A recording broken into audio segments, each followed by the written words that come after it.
Hi everyone, I am Brandon Allinger from Prop Store, here to tell you about a couple of original items from the making of The Empire Strikes Back to celebrate Empire's 40th.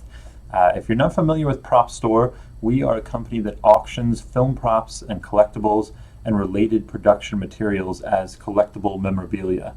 And we have an auction coming up next month, August 26th and 27th. It's our Entertainment Memorabilia Live Auction. And in that sale are a couple of original pieces from Empire. I want to take you through just a couple of things that I've got sitting here with me now. This everyone probably recognizes. This is an original Ugnot Mask from The Empire Strikes Back. And this was made by Stuart Freeborn and his team. Specifically, Stuart and Kay's son, Graham, had a lot to do with putting these Ugnots together.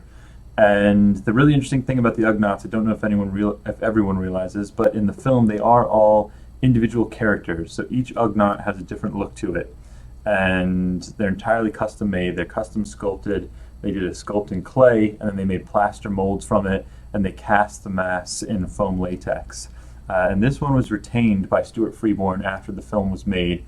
He had it in his collection until around 2005, or perhaps 2004, when his collection went to Prop Store. And he had a few of the Ugnots. This was one that was in better condition. This is also one that is featured very prominently in the film. If you watch the film, you will see in close-up, this is one of the ones that's putting Harrison Ford into the carbonite freezing chamber. And it has a name in it. The name is not Jack Purvis. I think the name that's marked in it is actually John, who must have been one of the other actors who portrayed an Ewok. And this one, it does show some signs of age. Obviously, it's 40 years old, like the film itself now. You can see some of the wear and tear that's evident here around the top of the nose and the eyes, and it has actually undergone some treatment, some restoration and stabilization by Tom Spina Designs, who specializes in preserving original foam latex creature masks especially.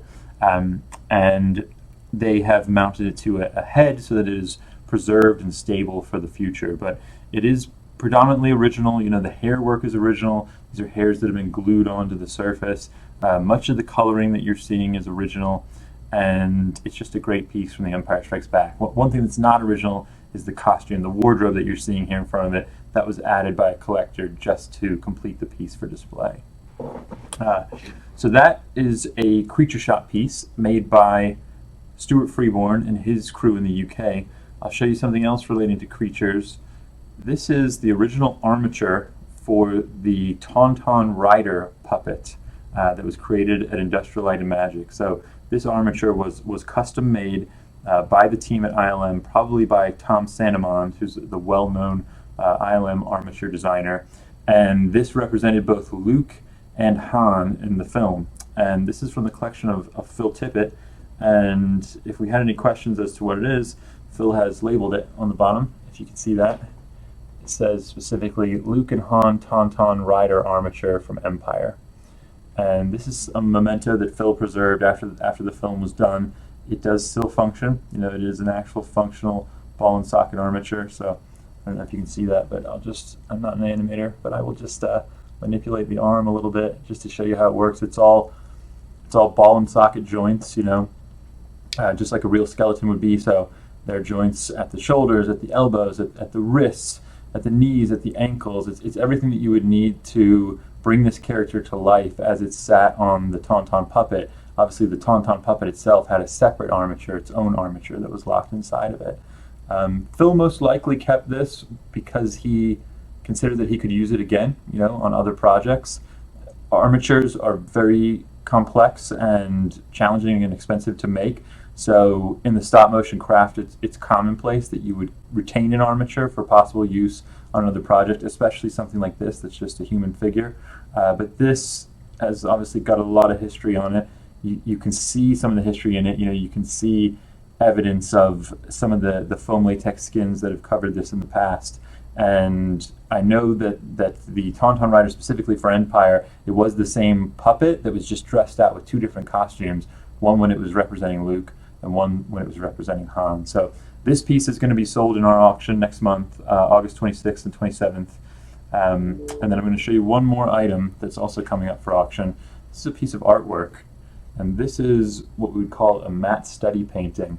that was done by Michael Pangrazio, who was one of the matte artists that worked on the team on Empire Strikes Back. And this, of course, is the TIE bomber going over the asteroid that the Falcon has gone into with the space slug, and it is signed by Pangrazio down in the corner. You can also see a little doodle here, a sketch from when Pangrazio was first thinking about what this shape might look like.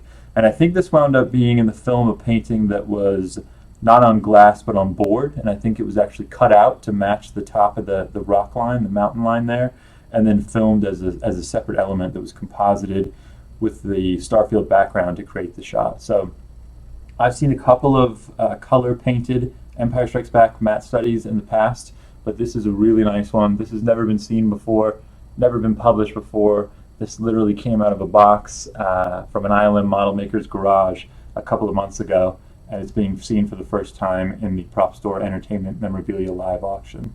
And I thought you guys would appreciate it. 40 years of Empire. I don't have 40 items here, I have 3 items, but as you can see, they're 3 significant items, and we are really pleased to bring them to auction next month in the Prop Store Entertainment Memorabilia Live Auction. We hope you'll take a look. The full catalog's online now. Take care, guys. See you soon.